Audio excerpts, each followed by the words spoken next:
2015ஆம் ஆண்டு வெளியான தனி ஒருவன் படத்தை இயக்கியவர் ரவிமோகன் சகோதரர் மோகன் ராஜா. மாபெரும் வெற்றி பெற்ற இப்படத்தில் ரவிமோகன், நயன்தாரா, அரவிந்த் சுவாமி, நாசர் உள்ளிட்டோர் நடித்திருந்தனர்.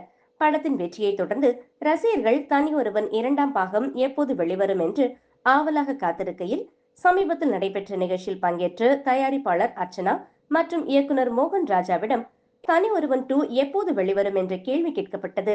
அதற்கு நல்ல வேளையாக இருவரும் ஒன்றாக இருக்கும்போது இந்த கேள்வியை கேட்டீர்கள். தனி ஒருவன் படத்தின் மீது அவ்வளவு காதல் வைத்திருப்பவர்களுக்கு நன்றி. அது ரசிகர்களுக்கு மட்டுமல்ல, எங்களுக்கும் ஸ்பெஷலான படம். எல்லாம் ரெடியாக இருக்கிறது. தயாரிப்பு நிறுவனம் சரியான நேரத்தை சொல்கிறேன் என்று கூறியுள்ளனர் என்று மோகன் ராஜா கூறியதற்கு தயாரிப்பாளர் அர்ச்சனா, முதலில் எனக்கு விருது வாங்கி கொடுத்த படம் தனி ஒருவன்.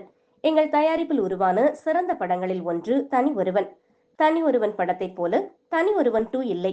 அதனால் சரியான நேரத்திற்காக காத்து கொண்டிருக்கின்றோம். அந்த படத்தில் நிறைய ஆர்டிஸ்ட் இருக்காங்க.